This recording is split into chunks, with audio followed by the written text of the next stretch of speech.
Hello students, today we are going to complete all the scientific principles. These principles are given by F.W. Taylor.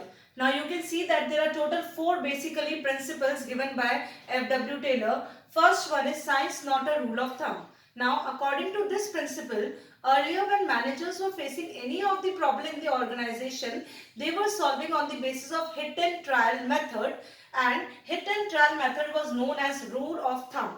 Okay, but Taylor strongly opposed that method. He says that for solving any of the problem, there is only one scientific method which must be selected. This will result in saving our time, money and efforts and will bring efficiency and economy. Coming to the second one, harmony not discord. This principle says that organization family comprises of two parties, that is workers and management. Both should realize the importance of one another.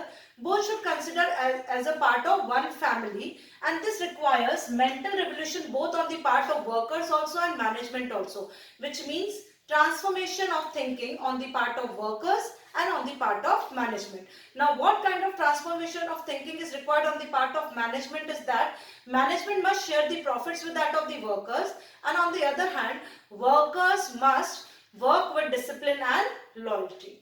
Coming to the third one, cooperation not individualism. Now when we are extending the second principle, there arises a third principle, that is cooperation not individualism. That is why this principle is also known as extension of the second principle, that is harmony not discord. In this, both workers and management must work with cooperation. Competition must be replaced by cooperation. Now here what is required on the part of management is management must welcome the suggestions from the workers for the performance or improvement in the performance of organization. At the same time, workers must not go on strikes while doing the work in the organization. Coming to the last one, development of each and every personnel to his or her greatest efficiency. This principle says that whenever you are selecting any of the employee for the organization, he must be selected scientifically. A job must be provided to that person which suits its mental, physical and intellectual capabilities. That person must be selected for the job. For example, a person whose masters in accountancy, whose physical, mental and intellectual capability meets to teach the accountancy, that person must be selected to teach accountancy. That particular meaning is known as development of each and every person to his or her greatest efficiency. Now, if required, training can be provided to the employee. So this particular principle says that whenever you are appointing any of the employee in the organization, he must be selected scientifically. He must be provided with that job only which provides or suits his mental, physical and intellectual capabilities.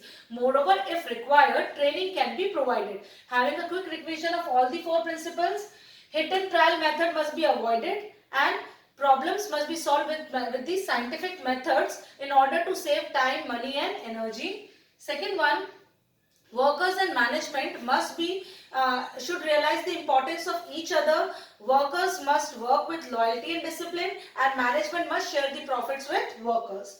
This principle is an extension of harmony not discord. This says that competition must be replaced by cooperation, workers must not go on strike, and management must welcome the suggestions from the workers. Last one is each and every employee must be selected scientifically. Each and every employee working in the organization must be provided with that job which suits his mental, physical and intellectual capabilities. Moreover, if required, training can be provided to upgrade their skills. So today we have completed with all the scientific principles given by F.W. Taylor. Thank you.